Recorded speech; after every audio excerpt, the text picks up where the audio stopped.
નમસ્કાર દર્શક મિત્રો, સ્વાગત છે આપ સૌનું જિંદગી કેફેમાં. તમે આ કાર્યક્રમ જોઈ રહ્યા છો. આજના દિવસે આપણે મળવાનું થયું એટલે ખાસ કરીને કહેવું પડે કે તમે ધાબા પર તો નથી ને? ધ્યાન રાખજો. આ ધ્યાન રાખજો કહેવા માટે દૂરદર્શનની આજની આ ચર્ચા સાવચેતીની ઉત્તરાયણ. સાવચેતી પણ કોના માટે? આપણા માટે. આપણે સાવચેત રહીએ, હાઇટ પર છીએ, ક્યાંક પતંગ કોઈ થાંભલામાં કે કોઈ વાયરમાં અટવાયું હોય તો એ ખેંચવા જતાં વીજળીના કરંટ ન લાગે એનું ધ્યાન રાખવું, દોરા ગળામાં ન અટવાય વાહન ચલાવતા એનું ધ્યાન રાખવું. આ સાથોસાથ ધ્યાન રાખવું જોઈએ એ અબોલ પક્ષીઓનું, જેનું આકાશ આજે આપણે ઉછીનું લીધું છે. આ ઉછીનું લીધું છે ખાસ યાદ રાખવું, કારણ કે ક્યારે પતંગ ચગાવવું ક્યારે નહીં આપણે સૌ જાણતા હોઈએ છીએ. સોશિયલ મીડિયા આપણા સુધી પહોંચે છે, પણ આપણે કેટલું અનુકરણ કરીએ છીએ. ચાલો આ જ વાતો ફરી યાદ કરીએ જેથી સાવચેતીની ઉત્તરાયણ ઉજવી શકાય. તો આ વિશે વાત કરવા માટે આપણી સાથે ઉપસ્થિત છે શ્રી હિતેન્દ્રસિંહ ચાવડા. સ્વાગત છે સર આપનું. શ્રી હિતેન્દ્રસિંહ ચાવડા એ મદદનીશ વન સંરક્ષક તરીકે અમદાવાદમાં સેવા આપી રહ્યા છે, તથા આજના આપણા બીજા નિષ્ણાત છે જેઓ 108 સેવાના પ્રોજેક્ટ મેનેજર છે, જીતેન્દ્ર શાહી સર. આપનું પણ સ્વાગત છે. જ્યારે આપણે વાત કરી રહ્યા છીએ સાવચેતીની ઉત્તરાયણ, એટલે આમ તો સાવચેતી આ બંનેના વિભાગમાં એવો શબ્દ છે કે જે એન્શ્યોર કરવા માટે જ આપ સેવા આપી રહ્યા છો, પણ આજે જ્યારે ઉત્તરાયણનો દિવસ છે ત્યારે એ સાવચેતી શબ્દ બીજા ઘણા બધા પ્રશ્નને બીજા ઘણા બધા પરિમાણો ખોલી આપે છે. ત્યારે પહેલાં તો આપણે 108 સેવાથી શરૂઆત કરીએ. તો સાવચેતી એન્શ્યોર કરવા માટે 108 કઈ રીતે તત્પર હોય છે આજના દિવસે ખાસ?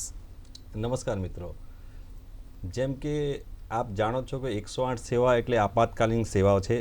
કોઈ પણ પ્રકારની ઇમરજન્સી આવે તો અમે ખડે પગે ઊભા રહીએ છીએ. ને આપને એ ખ્યાલ છે કે જ્યારે પણ કોઈ તહેવાર આવે, દિવાળી, ઉત્તરાયણ, એ તહેવારમાં લોકો ઉત્સાહથી તહેવાર મનાવી રહ્યા હોય ત્યારે ઇમરજન્સી બનવાના ચાન્સીસ બહુ વધારે હોય. હવે અમારા જે કે ઉત્તરાયણની વાત છે, હવે પાછલા અનુભવ પ્રમાણે અમે જણાવતા હોઈએ કે ઉત્તરાયણમાં ઘણી બધી ઇમરજન્સી આવતી હોય. જે 14 અને 15 તારીખ છે, એ બે તારીખે જે ઇમરજન્સી છે 25 થી 30% ઇમરજન્સીમાં વધારો થતો હોય. નોર્મલ હું જણાવું કે આજે ગુજરાતમાં 4500 ઇમરજન્સી પર ડે આવતા હોય, પણ આ 2 દિવસ દરમિયાન આપણે 30%નો વધારો જોવા મળશે. એટલે આપણે બધાને હું કહેવા માગું છું કે ઉત્તરાયણ ઉત્સાહથી મનાવો, પણ સાવચેતીથી મનાવો તો ઓછામાં ઓછા લોકોને તકલીફ થાય અને લોકોનો જીવ બચી રહે. બાકી કોઈ પણ પ્રકારની ઇમરજન્સી આવે તો 108 સેવા તત્પર છે આપની મદદ માટે. જી ચોક્કસથી 108 સેવા તત્પર છે, પણ છતાંય હું આપ સૌને વિનંતી કરીશ કે એ સેવાને આપણે ન લેવી પડે એ રીતે ઉજવણી રાખીએ તો એ વધુ સારી ઉત્તરાયણ રહેશે આપના તથા આપના પરિવારજનો માટે. તેથી જ જો આપણે દોરીથી બચી શકાય એવા જે ગાર્ડ આવે છે કે પછી નેક ગાર્ડ્સ આવે છે, જેને આપણે મફલરથી પણ એન્શ્યોર કરી શકીએ છીએ સલામતી, એ કંઈક એપ્લાય કરવું જો તમારે એ દિવસે 2 વ્હીલર પર ક્યાંક જવાનું હોય તો. પણ આ તો થઈ વાત 108 સેવાની જે માણસો માટે, તમારા ને મારા માટે ચિંતિત છે. પણ એવા પક્ષીઓ માટે આપણે વાત કરીએ તો વન વિભાગ ખાસ કરીને આ દિવસે એક અલગ જ પ્રકારનું મિશન હાથ ધરતું હોય છે. તો શું છે આ મિશન, એ વિશે જાણવા માટે આપણે હિતેન્દ્રસિંહ સાહેબને પૂછીએ. સર, આ જે દિવસો છે, આપે કહ્યું કે ઉત્તરાયણના દિવસોમાં ખાસ કરીને કામગીરી કરવામાં આવતી છે, કઈ રીતે આ કામગીરી હાથ ધરાય છે? જી, ઉત્તરાયણનું જે પર્વ છે એ દરમિયાન સરકાર દ્વારા કરુણા અભિયાન ઉજવવામાં આવતું હોય છે. કરુણા અભિયાન દરમિયાન 10 જાન્યુઆરીથી 20 જાન્યુઆરી સુધી કરુણા અભિયાન ચાલતું હોય છે. કરુણા અભિયાન દરમિયાન વન વિભાગ, પશુપાલન વિભાગ તથા સરકારના તમામ વિભાગો સાથે સાથે NGOs અને સ્વયંસેવકો સાથે રહી અને આ અભિયાન ચલાવતા હોઈએ છીએ. અને એનું જે મુખ્ય જે અભિયાનનો ઉદ્દેશ જે છે એ અબોલ પક્ષીઓ જે પતંગની દોરીથી ઘવાતા હોય છે અને એને બચાવી શકાય એના માટે આ અભિયાન જે છે એ કરવામાં આવતું હોય છે. જી, અલગ અલગ સંસ્થાઓ જેમાં આમાં જોડાતી હોય છે, તો એ સંસ્થાઓનો પણ ઉદ્દેશ્ય સેવાનો જ હોય છે. અને કઈ રીતે એક આખું નેટવર્ક તૈયાર થતું હોય એના વિશે જો આપણે વાત કરી શકીએ. જી ચોક્કસ. અમદાવાદ શહેરની વાત કરું તો અમદાવાદ શહેરમાં લગભગ 71 જેટલી NGOs છે જે કરુણા અભિયાન દરમિયાન કાર્યરત રહેતી હોય છે અને એ વન વિભાગના અને તમામ સરકારી વિભાગના સંકલનમાં રહીને કામ કરતા હોય છે. સાથે સાથે લગભગ 2000 ઉપર વોલન્ટિયર્સ પણ એમાં જોડાતા હોય છે, જે અબોલ પક્ષી જ્યાં પણ ઘવાયેલું જોવા મળે છે અને હેલ્પલાઇન ઉપર એની જાણ થતાં એ જગ્યાએ પહોંચી અને એને રેસ્ક્યુ કરી અને સારવાર કેન્દ્રો ઉપર પહોંચાડતા હોય છે. જી એટલે આ હેલ્પલાઇન નંબર એ કઈ રીતે કોઈ એનજીઓઝ વાળા અલગ અલગ હોય છે કે પછી એ હેલ્પલાઇન નંબર એ આખા અમદાવાદ શહેર માટે એક સેન્ટ્રલ નક્કી કરવામાં આવે જી. છે? આખા રાજ્યવ્યાપી ગુજરાતમાં તમામ જગ્યાએથી હેલ્પલાઇન નંબર છે. વન વિભાગનો હેલ્પલાઇન નંબર છે 1926 અને જી. એનિમલ એમ્બ્યુલન્સનો પણ એક હેલ્પલાઇન નંબર છે 1962. સાથે સાથે એક વોટ્સઅપ નંબર છે કે જેના ઉપરથી આપ કોઈ પણ વોટ્સઅપ પરથી આપ હાય લખી અને વોટ્સઅપ કરશો તો રાજ્યભરમાં જેટલા પણ સારવાર કેન્દ્રો છે એના લોકેશનની લિંક એના ઉપર મળી જતી હોય છે, અચ્છા. જેથી કરીને જે ઘાયલ પક્ષી છે એને સમયસર સારવાર કેન્દ્ર સુધી પહોંચાડી શકાય. જી ખૂબ ઉત્તમ કામગીરી થઈ રહી છે કે જો 2000 જેટલા સ્વયંસેવકો અને 71 જેટલા સેન્ટર્સ જો અમદાવાદ માત્ર શહેર અમદાવાદમાં જ કાર્યરત થતા હોય તો પક્ષીઓને બચાવવા માટે બહુ મોટી ઝુંબેશ ચલાવાય છે. આપણે વધુ જાણીશું આ વિશે કે 10 જાન્યુઆરીથી એટલે ઉત્તરાયણના 4 દિવસ પહેલાં અને ઉત્તરાયણ વાસી ઉત્તરાયણ 14 અને 15 અને પાછું 20 સુધી જો આ અભિયાન ચાલતું હોય તો પહેલા 4 દિવસ અને પછીના 5 દિવસ એટલે ઘણું મોટું અભિયાન હાથ ધરાઈ રહ્યું છે. તો એ વિશે વધારે માહિતી કરીશું, આપણે જાણીશું. હાલ આપણે જાણીએ વધુ કે 108 વિશે આપણે જ્યારે કહ્યું કે આપણે તત્પર હોઈએ છીએ, પણ શું આપણે કોઈ એવા પ્રોગ્રામ કરીએ છીએ જેમાં જનજાગૃતિ વધે અને એવું કહેવાય છે ને precaution is better than cure, આપણે ઉપચાર કરવો એના કરતાં સારું છે કે ત્યાં સુધી પહોંચે જ નહીં. તો એના માટે આપણે કોઈ વ્યવસ્થા કે કંઈ એવું રાખીએ છીએ જેથી લોકો એ જાગૃતતા કેળવે? જ્યારે ઉત્તરાયણ તહેવાર જાન્યુઆરી મહિનો શરૂ થાય ને ઉત્તરાયણ આવવાની તૈયારી હોય ત્યારે અમારી ટીમ 108ની ટીમ સ્કૂલ્સમાં, કોલેજીસમાં, ઇવન જે 4 રસ્તા હોય, ચોકડી હોય કે એવી એનજીઓ સંસ્થા હોય તેની જોડે મળીને અમે અવેરનેસ પ્રોગ્રામ ચલાવતા હોય કે જ્યારે પણ તમે 2 વ્હીલર પર જાઓ ત્યારે જે સેફટી ગાર્ડની વાતો કરવામાં એ સેફટી ગાર્ડ તમારે લગાવવું જોઈએ. નાના બાળકોને તમારે 2 વ્હીલર પર આગળ બેસાડવાનું નહીં. એવી કોઈ સ્થળ પર તમારે જ્યાં ઇલેક્ટ્રિકના પોલ હોય, વીજળીના થાંભલા હોય ત્યાં તમારે પતંગ ચગાવવું નહીં. જો કોઈ પતંગ એમાં ફસાયેલ હોય તો એમાં કાઢવાનો પ્રયત્ન ના કરવો હોય. અને જેમ બને તેમ પતંગ ચગાવવું હોય તો તમારે ભીડભાડ વિસ્તારની જ ખુલ્લા વિસ્તારમાં તમે પતંગ ચગાવો તો સારું રહે. અને તમારા ધાબા પર જ્યારે બી તમે પતંગ ચગાવવા જાઓ ત્યારે એક safety kit, first aid kit તમારી જોડે રાખવું. અને જે નાના બાળકો, ખાસ ભૂલકાઓ જ્યારે પતંગ ચગાવી રહ્યા હોય તો એમના વાલી એમના સુપરવિઝનમાં સાથે હોય તો સારું. કેમ કે પતંગના ધ્યાનમાં અમે ઘણા કેસીસ એવા અટેન્ડ કર્યા હોય કે નાના ભૂલકાઓ કાચું મકાન હોય એના પર ચડી ગયા હોય, કોઈ પતરાનું મકાન હોય ચડી ગયા હોય, એનાથી પડી જવાના ઘણા બનાવ બનતા હોય. તો બધાને ખાસ વિનંતી છે કે તમે પહેલે તો એ દિવસે તમારે 2 વ્હીલર પર જવું ટાળવું જોઈએ. જો અતિશય આપને આવશ્યક હોય જવું જ હોય તો મફલર કાં તો સેફટી ગાર્ડ 2 વ્હીલર પર લગાવીને બહાર નીકળવું જોઈએ. અને જ્યારે તમારું ધ્યાન એકદમ જાગૃત હોય છે કે દોરી લટકેલી હોય ત્યારે ગમે ત્યારે ફસાઈ જાય છે, તો આપને વિનંતી છે કે આપ એ દિવસે ખાસ સાવચેતી રાખજો. કેમ કે આ કાર્યક્રમ જે કરવાનો હેતુ જ છે કે સાવચેતી. અમે દર વર્ષે અમારી ટીમ 108ની ટીમ લોકોને સમજાવી રહ્યા હોય કે ભાઈ આવી પ્રકારની ઇમરજન્સી આવે છે. 14 અને 15 જે 2 દિવસ જે ખાસ ઉત્તરાયણનો દિવસ હોય છે એ દરમિયાન અમે 200 થી 250 કેસીસ એવા અટેન્ડ કરતા હોય જેમાં દોરીના કારણે કોઈનું ગળું કપાઈ ગયું હોય, કોઈનું ફેસ કપાઈ ગયું હોય અને કોઈ એક્સિડન્ટમાં ઘાયલ થયું હોય. તો એ દિવસ દરમિયાન તમારે બહાર જવાનું ટાળવાનું હોય. એટલે આપને ખાસ વિનંતી છે કે કોઈ પણ પ્રકારને તમે જ્યારે તહેવાર ઉજવતા હોય આ ઉત્તરાયણ તો સાવચેતી એક ખાસ છે. હમણાં હાલમાં લોકો જ્યારે જે રોડ લગાવવાનું હોય 2 વ્હીલર પર તો કેટલાક વિચારતા હોય કે આ રોડથી કંઈ જરૂરી નથી, કોઈને શરમ આવતું હોય. આજે નવા જમાનામાં લોકો એવા હોય કે સંકોચ અનુભવ કરતા હોય. પણ ઉત્તરાયણ આવે એના 10 દિવસ પહેલેથી હું બધાને વિનંતી કરું કે દર વર્ષે તમારે ઉત્તરાયણ મહિનો જાન્યુઆરી શરૂ થાય તો ખાસ કરીને તમારે જે સેફટી કાર્ડ એક રોડ છે સિમ્પલ, પણ જ્યારે જીવન અમૂલ્ય છે આપણી એ બચાવવા માટે જો એક રોડ કામ કરતું હોય એના પર કામ કરવું જોઈએ ને લગાવવું જોઈએ. જી, ઇવન એવા પણ ઘરગથ્થુ ઉપાય છે કે હેલ્મેટ પર તમે તમારા બગડી ગયેલા ક્લચ વાયર્સ કે જાડા કોઈ દોરા હોય એને સ્ટિચ કરી દો કે કોઈ રીતે સ્ટિક કરી દો અને પછી એને મિરર જે છે એની સાથે બાંધી દો તો એ પણ એ ગાર્ડનું જ કામ આપતા હોય છે. તો જો તમારી આસપાસના વિસ્તારોમાં ક્યાંય અમદાવાદ જેવા શહેરમાં, રાજકોટ જેવા શહેરમાં મળી રહે છે, પણ જો કોઈ નાના સેન્ટર્સમાં પણ આપ છો ને આપને આવું કંઈ ડેવલપ કરવું છે તો આ એક બહુ સરસ ઉપાય છે કે તમે હેલ્મેટ અને મિરરની વચ્ચે એક દોરો કે પછી કોઈ બગડી ગયેલો ક્લચ વાયર તમે રાખી શકો છો. આપણે વાત જ્યારે કરી રહ્યા છીએ ત્યારે કોઈ આસપાસના વિસ્તારમાં પક્ષી ઘવાયેલું જોવા મળે તો સામાન્ય નાગરિકે શું કરવું? એમણે કયો નંબર ડાયલ કરવા આપણે કહ્યું, પણ ત્યાંથી પ્રક્રિયા શું છે, કેવી રીતે આપણે એ પક્ષીને સારવાર આપીએ છીએ?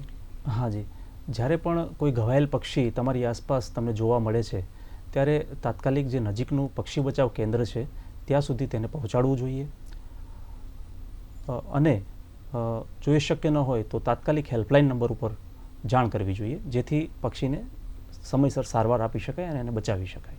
જી, એવા કોઈ પણ કેસીસ કે જેમાં પક્ષીઓના તમને દોરા કે કોઈ અન્ય આ દિવસો દરમિયાન ખાસ કરીને વન વિભાગ એ જે પણ આસપાસના પણ પક્ષીઓ છે જે વન્ય પક્ષીઓ નથી એને પણ બચાવવા માટે રેસ્ક્યુ સેન્ટર્સ ચલાવતું હોય છે, ખાસ કરીને 10 જાન્યુઆરીથી 20 જાન્યુઆરી દરમિયાન ચાલતા કરુણા અભિયાન દરમિયાન.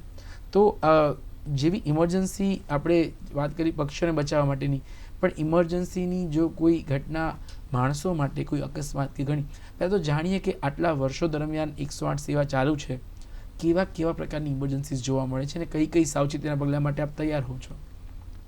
108 સેવા 29 ઓગસ્ટ 2007થી શરૂ થઈ છે. ત્યારથી જ અમારી ટીમ ઘણી બધી ઇમરજન્સી અટેન્ડ કરતી હોય, જેને એક્સિડન્ટના બનાવો બનતા હોય, પડી જવાના બનાવો બનતા હોય, મારામારીના બનાવો બનતા હોય. તહેવાર દરમિયાન શું હોય, જે જૂની ઉત્તરાયણ સિસ્ટમ ટ્રેડિશનલ હતું એમાં કેવું પતંગ ચગાવી રહ્યા હતા, લોકોને મજા કરતા હોય, પણ આપણે છેલ્લા 5-7 વર્ષથી ઉત્તરાયણનો ક્રેઝ એટલો વધારે વધ્યો છે. ચાઇનીઝ દોરીનો ઉપયોગ, દોરી વધારે બીજા પેચ કાપવા માટે એકદમ જોખમી દોરીનો ઉપયોગ કરવામાં આવે છે. અને ધાબા પર લોકો આપણે જોતા હોય કે પાણીની ટાંકી પર છોકરાઓ ચડી જતા હોય, એટલે પડી જવાના બનાવ, એટલે એક્સિડન્ટના કેસીસ, ગળું કપાવવાના બનાવ, પડી જવાના બનાવ, ઇવન ખેંચ આવી જવાનું, અતિ ઉત્સાહમાં ખેંચ આવી જતું હોય, યા તો મારામારીના બનાવ બનતા હોય. તો અમારી જે 108 સર્વિસ છે, હાલમાં આખા ગુજરાતમાં 1500 જેવી 108 એમ્બ્યુલન્સ કાર્યરત છે. અને તહેવાર દરમિયાન, ઉત્તરાયણના તહેવાર દરમિયાન અમારી ટીમ ખડે પગે ઊભી રહી છે. અને અમે રજાઓ પણ 2 દિવસ ના રાખતા હોય, કેમ કે લોકો અતિ ઉત્સાહથી તહેવાર મનાવતા હોય. તો જ્યારે પણ ઇમરજન્સી આવે, અમને ખ્યાલ છે અમારા અનુભવ પ્રમાણે કે જે 14 ને 15 2 તારીખ છે એ દિવસે ગળા કપાવવાના 200 થી 250 બનાવ બનતા હોય દોરીના કારણે.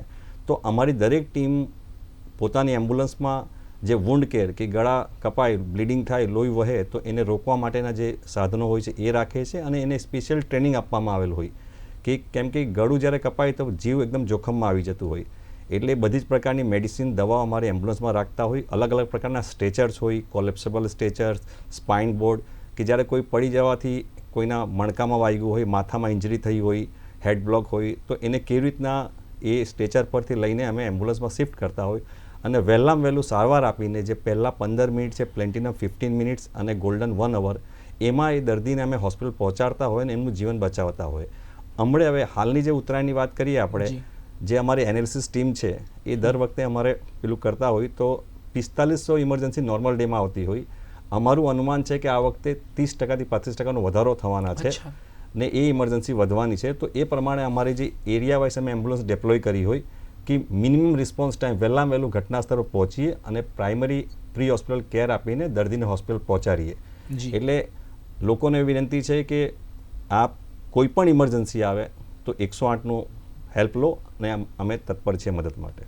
જી, આપે કહ્યું કે દર વર્ષે સામાન્ય ફોન કરતાં 30 થી 35% ફોન વધતા હોય છે.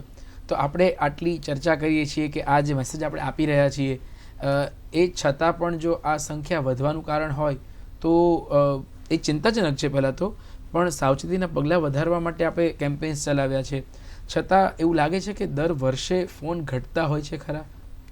એટલે સર, આપને મને જણાવતા થોડુંક દુઃખ થાય છે કે લોકો, આપણે જાગૃતિનું અભિયાન, આપ કાર્યક્રમ ચલાવતા હોય, અમે અવેરનેસ એક્ટિવિટી ચલાવતા હોય, તો બી લોકો એટલા સિરિયસ નથી લેતા. તહેવારના ઉત્સાહમાં એ લોકો ભૂલી જાય છે કે ભાઈ તહેવાર મનાવવું જરૂરી છે, પણ સાવચેતીથી. એટલે જે કેસીસ બની રહ્યા છે, કેમ કે હવે અમદાવાદ શહેર છે એમાં ગીચતા વધારે છે, પબ્લિક વધારે છે, લોકો અતિ ઉત્સાહથી મનાવતા રહી, એટલે ઇમરજન્સી ઘટના બની રહી હોય ને એમ્બ્યુલન્સની સંખ્યા બી અમે વધારતા હોય, પણ લોકોને વિનંતી છે કે થોડુંક સાવચેતીથી મનાવે તો આપણે ઓછું થઈ શકે. બાકી કેસનો ટ્રેન્ડ જોતા તો દર વર્ષે વધારો થતો જ રહી છે. દુઃખદ છે, દુઃખદ બાબત છે. જી જી, ચોક્કસથી. પણ સાથોસાથ હું એ જાણવા માંગીશ હિતેન્દ્રસિંહ ચાવડા સાહેબ પાસેથી કે આપણે જ્યારે વાસી ઉત્તરાયણ 15 તારીખની ઉજવાય છે, ઉત્તરાયણ જેટલો જ ઉત્સાહ હોય છે, પણ એના પછી પણ 5 દિવસ કરુણા અભિયાન ચાલે છે. તો આ 5 દિવસ ચલાવવાનું કારણ શું? કેવી કેવી સેવાઓ આપવી પડે છે ઉત્તરાયણ પૂરા થયા પછી? હાજી, ઉત્તરાયણના દિવસ પછી પક્ષીઓના ગવાવાના પ્રશ્નો વધતા હોય છે, કારણ કે જ્યારે ઉત્તરાયણનું પર્વ હોય છે ત્યારે જે લોકો પતંગ ચગાવતા હોય છે, ઘણા પતંગ કપાયેલા હોય છે, સાથે દોરીઓ પણ કપાયેલી હોય છે. એ મોટા બિલ્ડિંગ્સ પર, વૃક્ષો ઉપર, થાંભલાઓ ઉપર લટકતી હોય છે. તો એના કારણે પક્ષીઓ ઇન્જર થતા હોય છે. તો ત્યારબાદ ઘાયલ પક્ષીઓની સંખ્યામાં વૃદ્ધિ જોવા મળતી હોય છે. અચ્છા. જી. એટલે આ પ્રશ્ન વિકટ એમ પણ હોઈ શકે દર્શક મિત્રો કે ઉત્તરાયણ અને વાસી ઉત્તરાયણના દિવસે આપણે બધા ધાબા પર છીએ, આપણે આ બધી ઘટનાઓને જોઈ શકતા હોઈશું, કારણ કે આપણી આંખોની નજર એ ધાબાથી નીચેની તરફ કે ઉપરની તરફ જોઈ રહ્યા છે. પણ જ્યારે આપણે એ તમામ દોરીનો વેસ્ટેજ ધાબા પર કે વૃક્ષો પર એમના મૂકીને ઉતરી ગયા, આપણે આપણા ઘરમાં લગભગ આરામ કરી શકીએ, પણ એ જ દોરી એ બીજા માટે જીવલેણ બની શકે છે. એ આપણે જાગૃતતા કેળવી. અને મને લાગે છે કે સાહેબ કોઈ ધાબાની સફાઈ અને પોતાની આસપાસના વિસ્તારની સફાઈની જો વોલન્ટરીલી જવાબદારી તમામ તહેવારમાં ભાગ લેતા વ્યક્તિઓ લઈ લેશે તો લગભગ એ ઘટનાઓ ઘટી શકે છે. જી ચોક્કસ. જેમ જીતેન્દ્ર સરે કહ્યું એ રીતે ચાઇનીઝ જે પરદેશી દોરી જે છે, પ્લાસ્ટિક દોરી, સિન્થેટિક દોરી વગેરે કાયદાકીય રીતે તો પ્રતિબંધિત છે જ, તો એનો ઉપયોગ આપણે ન જ કરવો જોઈએ. મોટે ભાગે પ્રશ્નો એના કારણે વધતા હોય છે, જે આપણા માટે તો જોખમી છે જ, પણ સાથે સાથે પક્ષીઓ માટે પણ એટલા જ જોખમી છે. ઉત્તરાયણ બાદ જ્યારે પણ તમારી આસપાસ તમને ક્યાંય લટકતી દોરીઓ જોવા મળે છે, ગૂંચળાઓ જોવા મળે છે, તો એને એક આપણે યોગ્ય નિકાલ કરવો જોઈએ, જેથી કરીને આ પ્રશ્નો નિવારી શકાય. જી ચોક્કસથી. અને આના માટે અમુક સેવાભાવી સંસ્થાઓ એવું પણ કરતી હોય છે. ઉત્તરાયણ પછી અમુક સોશિયલ મીડિયા પર એવા દુકાનદારો જોવા મળ્યા છે કે તમે આટલી ગૂંચ લઈ આવશો દોરીની તો આ વસ્તુ અમે તમને ફ્રી ઓફ આપીશું, કે અમે તમારા વાળ કાપી આપીશું જો કોઈ બાર્બર શોપ ચલાવે છે. તો બધા યથાશક્તિ આ પ્રયત્ન કરતા હોય છે કે વધુને વધુ જીવદયા તરફ આપણે આગળ વધીએ. પણ છતાંય આપણે જે કહ્યું કે ચાઇનીઝ દોરી એનો વપરાશ, અને મને પહેલાં એ જાણવું છે કે જીતેન્દ્ર સર કે ચાઇનીઝ દોરીનું કોઈ જઈ રહેલા ટુ વ્હીલરના વ્યક્તિ સાથે આડું રસ્તામાં આવવું અને કંઈ અંગ કપાવવું કેટલું જોખમી છે સાદી દોરી કરતાં? જે ચાઇનીઝ દોરી છે એ બહુ જ જીવલેણ દોરી હોય છે. ઘણા બનાવો એવા બન્યા છે કે આપણે બ્રિજેસ હોય, જ્યારે બ્રિજ પુલ પરથી દોરી કપાઈને પડ્યું હોય અને ટુ વ્હીલર પર આપણે સ્પીડમાં જઈ રહ્યા હોય તો એ જે દોરી છે એ ડાયરેક્ટ ગળાના ભાગે જ આવે છે. હવે નાનું બાળકને લઈને એક પરિવાર જઈ રહ્યું હોય સ્કૂટર પર, પાછળ વાઈફ બેઠા છે અને આગળ બાળક બેઠું હોય તો એ બાળકના ગળામાં દોરી આવી જાય, અને બાળકનું ગળું એકદમ નાજુક હોય છે ને મનુષ્યનું સૌથી ડેડિકેટ ભાગ એ ગળું જ હોય છે, ને આ સીધો દોરી એ ગળા પર જાય એને ગળું કપાઈ જાય. ઘણા કેસીસમાં જો ત્વરિત સારવાર મળી જાય તેનું જીવ બચી જાય, પણ જો સારવાર મળતા લેટ થાય તો જીવ જોખમમાં બી જઈ શકે છે. એટલે એ દોરી બહુ જ જોખમી હોય છે. અમે બધાને પ્રયત્ન કરતા હોઈએ કે ભાઈ ચાઇનીઝ દોરીનો ઉપયોગ ના જ કરવો જોઈએ, અને સોસાયટીના રહીશોએ બી પોતાની સોસાયટીમાં ખાસ ધ્યાન રાખવું કે એના ધાબા પર કે એની સોસાયટીમાં કોઈ ચાઇનીઝ દોરીનો ઉપયોગ ના કરે. એ સોસાયટીના સભ્યોની જવાબદારી છે કે લોકોને એનું રોકવા માટે કહેવું જોઈએ. જી ચોક્કસથી. આપણી નિસ્બત આપણે પ્રકૃતિ સાથે વધારવાની જરૂર છે, માનવીય મૂલ્યોને આચરણ કરવાની જરૂર છે, અને ખાસ ઓવર સ્પીડિંગ ઉત્તરાયણ અને વાસી ઉત્તરાયણના દિવસે તો અવોઇડ જ કરીએ. થોડા વહેલા નીકળીએ અથવા તો હું મોડો છું એવું સ્વીકારી અને સામેવાળાને કહી દઈએ. આનાથી અમુક ટકા પ્રશ્ન હલ થઈ જશે.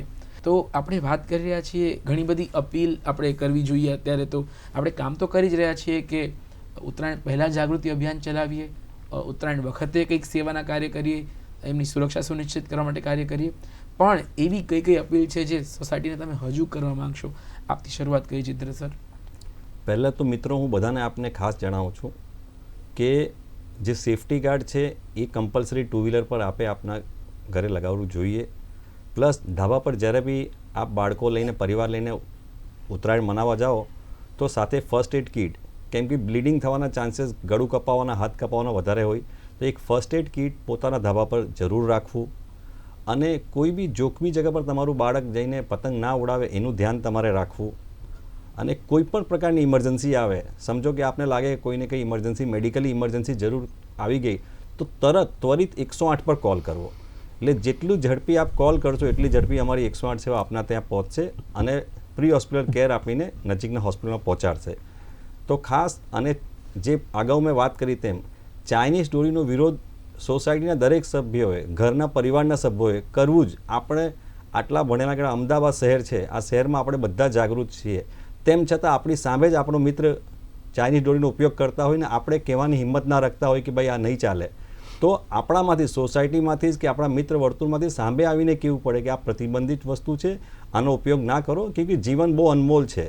એક જીવન બચાવવા માટે સરકાર ઘણું બધું ઉપયોગ કરતું હોય. સમજો કે જો આપણે પક્ષીનું જીવન બચાવવા માટે આટલો પ્રયત્ન, મનુષ્ય જીવન કેટલું અમૂલ્ય છે, તો ખાસ ધ્યાન રાખો કે ચાઇનીઝ દોરીનો બિલકુલ બહિષ્કાર કરો, બિલકુલ એનો ઉપયોગ ના કરવો, અને કોઈ ઇમરજન્સી આવે તો 108નો ઉપયોગ કરો. અમે આપની સેવા માટે તત્પર છીએ. જી ચોક્કસથી. આ સાથોસાથ પક્ષીઓની સુરક્ષાને સુનિશ્ચિત કરવા માટે જો વન વિભાગ તરફથી હિતેન્દ્ર સર આપ કંઈ અપીલ કરવા માંગતા હો તો કઈ કઈ બાબતો છે? જી, પક્ષીઓને બચાવવા માટે એક જાગૃત નાગરિક તરીકે આપણે જો કોઈ ઘાયલ પક્ષી દેખાય તો તાત્કાલિક હેલ્પલાઇન ઉપર એની જાણ કરીએ.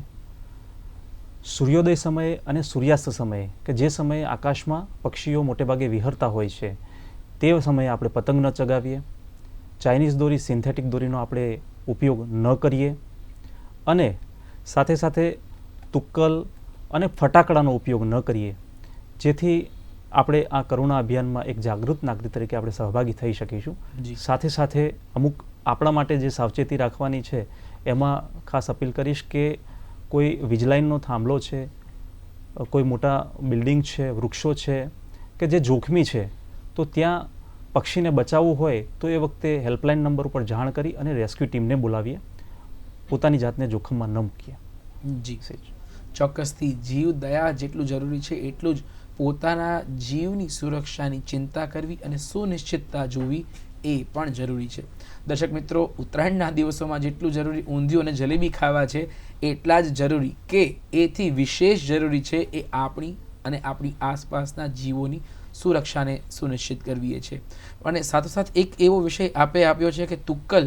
તો હું આપને પૂછવા માંગીશ જીતેન્દ્ર સર કે તુક્કલના કારણે પણ ઇમરજન્સીની અમુક સેવાઓ વધી જતી હોય છે, એવું હજુ થાય છે ખરું? જે હિતેન્દ્રસિંહે બહુ સરસ વાત કરી. કેમ કે તુક્કલના કારણે શું છે, આગ લાગવાના બનાવ બનતા હોય. હવે જે જૂના મકાનો હોય, એવા મકાનો હોય કે કાચા મકાનો, એના પર જ્યારે તુક્કલ પડતું હોય ત્યારે એ જગ્યા પર આગ લાગતા હોય તો ફાયર બ્રિગેડ અને 108નું કામ હજુ વધી જતું હોય. સાંજના સમય પર લોકો ઉત્તરાયણ મનાવીને ઘરે આવી જતા હોય, પણ જે તુક્કલ છે એ કોઈના કાચા મકાન પર જઈને પડતું હોય ને ત્યાં આગ લાગતા હોય, ને આગ લાગવાના કારણે બી ઇમરજન્સી આવતી હોય. આપણે જણાવતા આનંદ થાય છે, ઘણા છેલ્લા 2-4-5 વર્ષથી તો તુક્કલનો બહુ જ ઉપયોગ ઓછો થઈ ગયો છે. એ લોકોમાં જાગૃતિ આવી છે ને એનો છે ને લોકોને આપણે કહેવું જ પડે કે બીજી અવેરનેસ આપણે કેમ્પેન ચલાવીએ એનો અસર થાય જ છે. તો એક તુક્કલ જે આજે 5 વર્ષ 6 વર્ષ પહેલાં આપણે જોવા મળતું હતું, આજે અમદાવાદ શહેરમાં બહુ ઓછો જોવા મળે છે. ચોક્કસ. અને જે વાત કરી કે ભાઈ ઇમરજન્સી માટે અલગ અલગ એરિયામાં પક્ષી માટે તો હેલ્પલાઇન નંબર હોય જ છે. અને સાહેબે વાત કરી છે 1962 છે. જ્યારે કોઈ બી નંબર આપણી પાસે ના હોય તો આપ 1962 પર આપ ફોન કરો તો પક્ષી બચાવવા માટે કરુણા અભિયાનની ટીમ આપને દ્વારે રહેશે. એટલે આપને વિનંતી છે. ચોક્કસથી. આપ બંનેએ સમય કાઢ્યો અને દર્શકો સાથે આટલી વાત કરી એ માટે આપ બંનેનો ખૂબ ખૂબ આભાર. દર્શક મિત્રો, આજનો આ કાર્યક્રમ જિંદગી કાફે આપણે અહીં સમાપ્ત કરીએ છીએ. ફરી મળીશું નવા વિષય, નવા વ્યક્તિ સાથે. રજા આપશો. નમસ્કાર.